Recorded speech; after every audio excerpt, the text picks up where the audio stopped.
Exams में तुम कितना पढ़ के जाते हो उससे फर्क नहीं पड़ता। फर्क इस बात से पड़ता है कि तुम अपने एग्जाम में आंसर्स को कैसे लिख कर आते हो। जो पूछा गया है वही लिखिए, और वही का मतलब है ना उससे कम ना उससे ज्यादा। The first impression is last impression. बहुत ऐसे स्टूडेंट्स हैं जो कि कम पढ़ के जाते हैं बट फिर भी एग्जाम्स के अंदर मार्क्स बहुत ज्यादा अच्छे ले आते हैं। पता है क्यों? क्योंकि उन्हें एग्जाम्स में आंसर लिखने के कुछ सीक्रेट टेक्निक्स और कुछ सीक्रेट मेथड्स के बारे में पता है। ना ग्रामेटिकल मिस्टेक्स हो ना स्पेलिंग मिस्टेक्स। अगर ये टेक्निक और मेथड्स आपने जान लिए ना तो आपको टॉपर बनने से कोई रोक नहीं सकता। हाय एवरीवन, मेरा नाम है Prashant, mentor of thousands of students, और आज आप सभी के लिए बहुत ज्यादा इंपॉर्टेंट वीडियो लेकर आया हूं। वीडियो है how to write exams like a topper. देखो, बोर्ड एग्जाम्स आ चुके हैं, बहुत सारे कॉम्पिटिटिव एग्जाम आ रहे हैं, बहुत सारे स्कूल लेवल एग्जाम आ रहे हैं। अगर तुम एक स्टूडेंट हो, ये वीडियो तुम्हारे लिए बहुत ज्यादा इंपॉर्टेंट है। इस वीडियो को बनाने से पहले मैंने कई टीचर्स से बात करी जो कि बोर्ड एग्जाम के अंदर कॉपीज को चेक करते हैं, जैसे CBSE board, ICSE board, UP board, और उन सबसे मैंने इंफॉर्मेशन ली। और एक इंफॉर्मेशन जिसने मुझे शॉक कर दिया, वो इंफॉर्मेशन पता क्या थी? कि इस चीज से फर्क नहीं पड़ता कि एक स्टूडेंट एग्जाम के अंदर कितना पढ़ के आ रहा है, बट फर्क इस बात से पड़ रहा है कि वो एग्जाम के अंदर अपने आंसर्स को लिखकर कैसे आता है। अगर आपको आंसर लिखने का सही तरीका आ गया ना तो आपके 5 से 10 नंबर तो ऑटोमेटिकली इंक्रीज हो जाएंगे। मैंने इस वीडियो को बनाने से पहले कई सारे स्टूडेंट से भी बात करी और मैंने उन सभी की प्रॉब्लम्स को यहां पर लिखा। प्रॉब्लम्स क्या है? पहली प्रॉब्लम है स्पीड स्लो। बहुत सारे ऐसे स्टूडेंट्स होते हैं जो कि आंसर्स को जब लिखते हैं तो उनकी स्पीड बहुत ज्यादा स्लो होती है, जिससे कि उनका पेपर छूट जाता है। दूसरी प्रॉब्लम क्या है? Bad writing. सबसे बड़ी समस्या हर एक स्टूडेंट के दिमाग में चल रहा होता है, क्या अगर मेरी राइटिंग बहुत ज्यादा बेकार है तो क्या मेरे एग्जाम में नंबर कटेंगे या नहीं कटेंगे? बहुत बड़ा सवाल। उसके अलावा अगली प्रॉब्लम है कट्स इन द आंसर। बहुत सारे स्टूडेंट्स ना आंसर को से कट कर देते हैं बीच बीच में से, क्या उसके भी नंबर कटते हैं? और लास्ट प्रॉब्लम है आंसर्स एग्जाम के अंदर याद नहीं आते, है ना? तो उसका क्या सोल्यूशन है?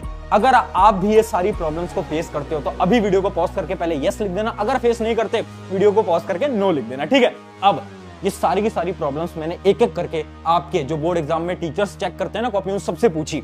तो जो पहली और सबसे बड़ी प्रॉब्लम थी ना, बैड राइटिंग, सबसे पहले मैंने ये पूछा, क्या बैड राइटिंग से फर्क पड़ता है? तो तुम शॉक हो जाओगे आंसर जान के, क्योंकि हर एक टीचर ने बोला कि राइटिंग से फर्क नहीं पड़ता जब तक कि वो राइटिंग रीडेबल है, पढ़ी जा सकती है। अगर आपकी राइटिंग इतनी बेकार है कि उसे कोई पढ़ ही नहीं सकता तो हाँ फर्क पड़ता है, तो हाँ नंबर कटेंगे। बट अगर आपकी राइटिंग रीडेबल है, टेंशन फ्री रहो, नंबर नहीं कटेंगे, ठीक है? और अगर आपको अपनी राइटिंग को सही बनाना है तो इसी के ऊपर मैंने एक वीडियो बना रखी है जिससे कि आप 10 दिन के अंदर अपनी राइटिंग को सही कर सकते हो, ठीक है? अब अगला सवाल मैंने उन टीचर से ये पूछा कि ये बताओ, ठीक है राइटिंग से फर्क नहीं पड़ता तो फर्क किस बात से पड़ता है? नंबर किस चीज पे डिपेंड करते हैं? तो उन्होंने मुझे एक छोटा सा एग्जांपल दिया और वही एग्जांपल मैं आज आप सभी के सामने लेकर आया हूं। इमेजिन करते हैं 2 स्टूडेंट हैं, उन दोनों स्टूडेंट की आंसर कॉपी मेरे पास है, ठीक है? एक स्टूडेंट है राम, एक स्टूडेंट है श्याम। अब देखते हैं राम की कॉपी। सबसे पहले राम कैसे क्वेश्चंस को अटेम्प्ट करता है, अगर आप देख पा रहे होगे तो वो सीक्वेंस में अटेम्प्ट करता है, जैसे कि क्वेश्चन नंबर 1 2 3 4 ऐसे। राम क्या कर रहा है? क्वेश्चंस को सीक्वेंस में अटेम्प्ट कर रहा है। जबकि अगर आप श्याम की नोटबुक देखो तो आप देखो ये सीक्वेंस में अटेम्प्ट नहीं कर रहा। पहले इसने तीसरा क्वेश्चन किया, फिर दूसरा करा, फिर पहला करा, ऐसे इसने अलग सीक्वेंस में अटेम्प्ट करा। अब जब इन दोनों की कॉपीज चेक होके आई ना तो राम के बहुत ज्यादा नंबर थे और श्याम के बहुत कम नंबर थे। ऐसा क्यों हुआ? ऐसा इसलिए हुआ क्योंकि एक टीचर आपके नंबर पता है कहां काट सकता है? जब आप अपने आंसर्स को सही सीक्वेंस में नहीं लिख कर आते। और यही है हमारा पॉइंट नंबर 1, क्वेश्चन सीक्वेंस। देखो इमेजिन करो, एक टीचर के पास दिन में बहुत सारी कॉपीज है चेक करने के लिए, ठीक है? अब आपके जैसे बहुत सारे स्टूडेंट्स की उन्हें कॉपी चेक करनी है। अब होता क्या है ना कि वो जब वो कॉपीज को चेक करते हैं ना, और अगर कुछ स्टूडेंट हैं जिन्होंने आंसर्स को सीक्वेंस में लिख रखा है, जैसे कि पहला क्वेश्चन, फिर दूसरा, फिर तीसरा, और कुछ ऐसे स्टूडेंट हैं जिन्होंने रैंडमली लगा रखा है, पहले तीसरा सवाल कर लिया, फिर 10वां सवाल कर लिया, फिर पहला सवाल कर लिया, ऐसे।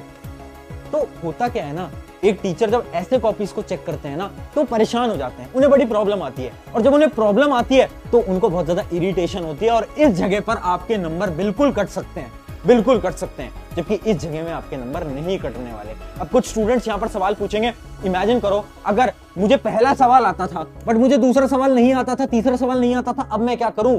कोई दिक्कत नहीं है, उस केस के अंदर आप डायरेक्टली चौथे सवाल के ऊपर बढ़ सकते हो। बट ये जो दूसरे और तीसरे सवाल है ना, इनको लास्ट में अटेम्प्ट कर देना, ठीक है? इनको लास्ट में कर देना। बट ऐसे मत करना कि पहले कोई भी सवाल उठा रहे हो और वो कर रहे हो, फिर ये कर रहे हो, वो कर रहे हो, ऐसे नहीं। एक सीक्वेंस में क्वेश्चंस को अटेम्प्ट करना है। अगर ये करोगे, देखना टीचर आपसे इंप्रेस होगा। और एक लाइन दिमाग के अंदर याद कर लो, लाइन ये है कि एक टीचर जितना कम समय आपकी नोटबुक को चेक करने में लगाएगा उतने ज्यादा आपके नंबर आएंगे। ठीक है, अब चलते हैं आगे। दूसरा सवाल था स्लो स्पीड और कट्स इन द आंसर।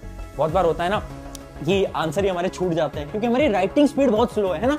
तो इसका क्या सोल्यूशन है? अब इसका एक ऐसा बेहतरीन सोल्यूशन मैं तुम्हारे लिए लेकर आया हूं, एक ऐसा सोल्यूशन जो कि मैं पिछले 2 साल से बता रहा हूं और जिसने फॉलो करा उसके नंबर ऑटोमेटिकली 5 से 10 इंक्रीज हुए हैं। देखो करना क्या होता है ना, जो आपके 4 या 5 नंबर वाले सवाल होते हैं जिनको हम लॉन्ग आंसर्स बोलते हैं, उसमें बच्चे क्या करते हैं ना, क्वेश्चन पढ़ा, जैसे इमेजिन करो क्वेश्चन है प्रॉपर्टीज ऑफ मेटल। अब बच्चे क्या करते हैं, आंसर लिखना शुरू करते हैं। अब बीच में क्या होता है कि आपको लगता है कि यार ये आंसर ना थोड़ा गड़बड़ हो गया, आप क्या करते हो, आंसर को पूरे को काट देते हो, अब वापस से लिखना शुरू करते हो, है ना।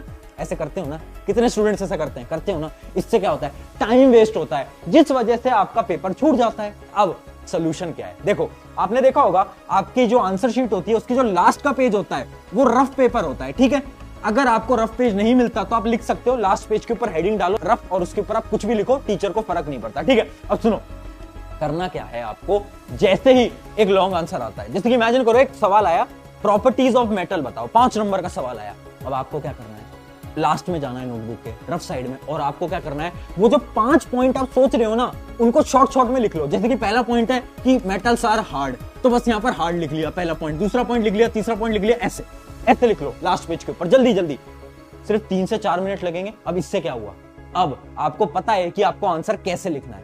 अब जब आप मेन कॉपी में जाओगे आंसर्स को लिखने के लिए तो आपको सोचना नहीं है, अब आपको वापस नहीं सोचना कि यार पहला पॉइंट कौन सा बनाऊं, दूसरा कौन सा बनाऊं, तीसरा कौन सा, चौथा, ना, पूरा आंसर आपके पास है। अब आपको क्या करना है, डायरेक्टली बस आंसर को लिखना स्टार्ट करना है। इससे क्या होगा, एक तो आपका जो सोचने का टाइम था वो बच गया, है ना। अगर आपको एक आंसर को लिखने में 10 मिनट लगते थे, इस मेथड से करोगे तो केवल 5 मिनट लगने वाले हैं। ठीक है, उसके अलावा दूसरी चीज क्या है, क्योंकि आपको पता है कि आप आंसर क्या लिखने वाले हो तो आप आंसर को आप कट नहीं करोगे, है ना। वो कट्स वगैरह जो आप बीच में लगाते हो वो खत्म हो जाएंगे। ठीक है, तो ये बहुत शानदार सोल्यूशन है। अगर आपका पेपर छूटता है तो ये वाला सोल्यूशन बहुत शानदार है, इसको फॉलो करना अपने लॉन्ग आंसर्स के लिए, एक बार ट्राई करके देखना, मजा आ जाएगा। ठीक है, अब बढ़ते हैं आगे। तीसरी प्रॉब्लम है आंसर याद ही नहीं होता। कभी कभार ऐसा हो गया ना कि एक आंसर आपको याद नहीं आ पा रहा है, फिर कोई क्वेश्चन आपको बिल्कुल समझ नहीं आ रहा, उसके लिए क्या करते हो, छोड़ देते हो ना। बट अब से नहीं छोड़ना है। देखो एक टॉपर और एक एवरेज के बीच में पता है सबसे बड़ा डिफरेंस क्या है, एक टॉपर जो है ना वो जिस आंसर को उसको नहीं आता ना उस आंसर को भी अटेम्प्ट करके आता है, जबकि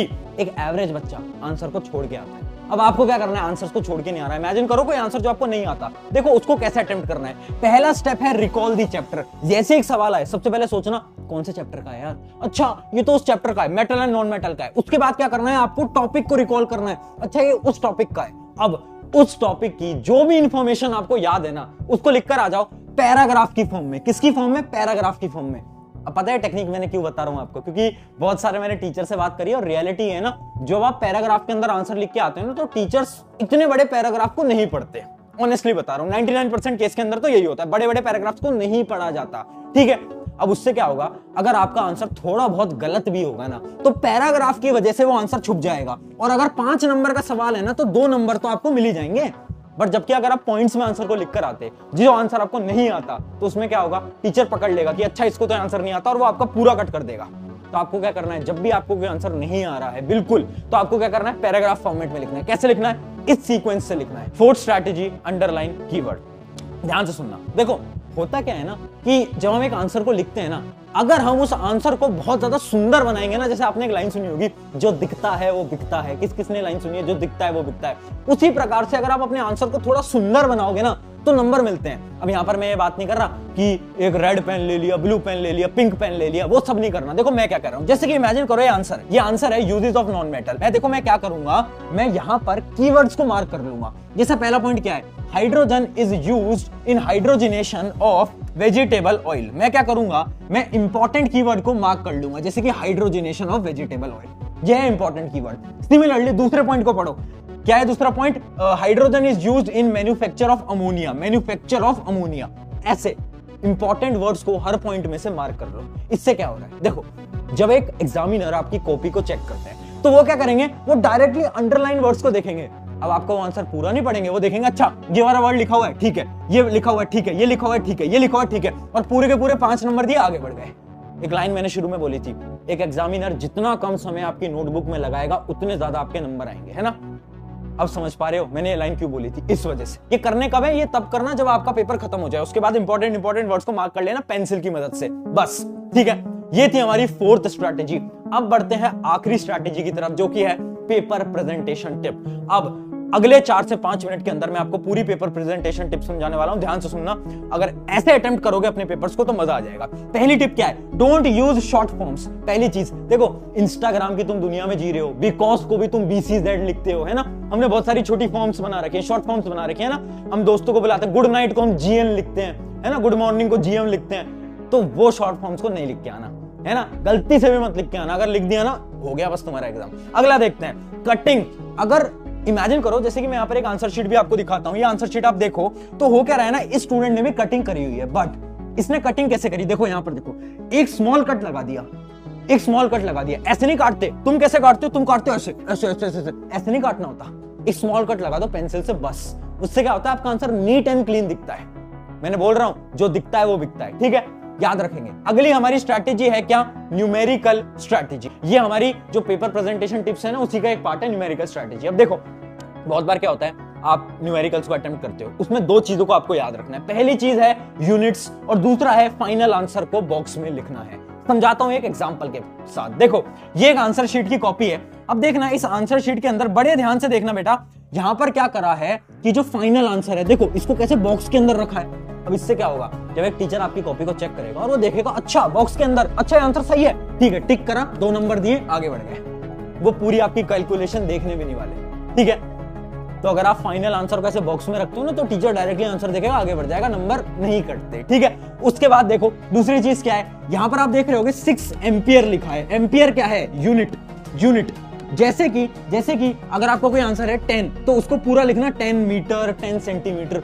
बहुत सारे बच्चे ना जल्दीबाजी में क्या करते हैं, यूनिट भूल जाते हैं। बेटा यूनिट भूल गए तो पता क्या होगा, तो आपके आधे नंबर कट जाएंगे। यहां पर नंबर कटते हैं, हर एक टीचर ने बोला है कि ये लिखकर आना है। आई होप ये चीजें आपकी मदद दे रही होंगी। अब फाइनल स्ट्रैटेजी के ऊपर बढ़ते हैं, जो कि है डिफरेंस वाले क्वेश्चंस में क्या करना है। जैसे कि आपने देखा होगा, बहुत बार क्या होता है, डिफरेंस के कुछ सवाल आपके एग्जाम में आ रहे होते हैं कि differentiate between multi cellular organism, unicellular organism, बहुत सारी चीजें आपके एग्जाम में आती है ना डिफरेंस के। अब उन डिफरेंस के क्वेश्चन में एक एग्जांपल से आपको समझाता हूं आपको करना क्या है। देखो, ये है आपका पहला डिफरेंस। देखो, ये पहला डिफरेंस आपने लिखा और उसके बाद है सेकंड डिफरेंस, जो कि यहां से स्टार्ट हो रहा है। अब ध्यान से समझना, इन दोनों के बीच में एक लाइन का गैप है, 1 लाइनर गैप है, और ये बहुत इंपॉर्टेंट है। क्यों? क्योंकि देखो, अब आप देख रहे हो तो आंसर कितना सुंदर लग रहा है ना, देखने में कितना सुंदर लग रहा है ना। और तुम क्या करते हो, तुम बिना लाइन छोड़े यहीं से ही सेकंड पॉइंट डाल के लिखना शुरू कर देते हो। उससे क्या होता है, आपका आंसर उतना अच्छा नहीं दिख पाता, ठीक है। और जब आंसर अच्छा नहीं दिखता, टीचर को पढ़ने में दिक्कत होती है, तो थोड़ा बहुत नेगेटिव इंपैक्ट जाता है। हमें क्या करना है, हमें टीचर के ऊपर कोई नेगेटिव इंपैक्ट नहीं डालना। उससे पता है क्या फायदा होगा, अगर आप ये सारी पेपर प्रेजेंटेशन टिप्स को फॉलो करोगे ना, इससे फायदा ये होगा, अगर आपका कोई आंसर थोड़ा बहुत गलत भी है ना, तो टीचर वहां नंबर नहीं काटते। और ये रियलिटी है, मैं बहुत सारे टीचर से बात करता हूं, वो बोलते हैं अगर एक स्टूडेंट ने मेहनत से आंसर लिखे हैं ना सारे, उन्होंने पेपर प्रेजेंटेशन को अच्छी तरीके से रखा है, तो कभी कभार कुछ रॉन्ग आंसर्स को भी हम टिक कर देते हैं, मतलब आधे 1 नंबर दे देते हैं, ठीक है। तो ये चीज बहुत ज्यादा इंपॉर्टेंट है। ये हमारे डिफरेंस में आपने देख लिया, एक गैप आपको छोड़ के चलना है। इससे आपकी सारी की सारी पेपर अटेम्प्टिंग स्ट्रैटेजी क्लियर हो चुकी है। कैसे लिखना है, क्या क्या चीजें फॉलो करनी है, सब कुछ बता दिया है। एक चीज याद रखना, इनको अपने board exam, school level exam, competitive exams में फॉलो करो, बहुत ज्यादा मदद होगी। 5 से 10 नंबर ऑटोमेटिकली इंक्रीज हो जाएंगे। ऑन दिस नोट, शुक्रिया एवरीवन। अगर आपको वीडियो अच्छी लगी है तो अपने एक दोस्त के साथ शेयर कर देना, ताकि उसकी भी मदद हो पाए, या फिर अपने क्लास ग्रुप्स के अंदर शेयर कर देना। शुक्रिया एवरीवन, मेरा नाम है प्रशांत, मिलते हैं नेक्स्ट वीडियो के अंदर।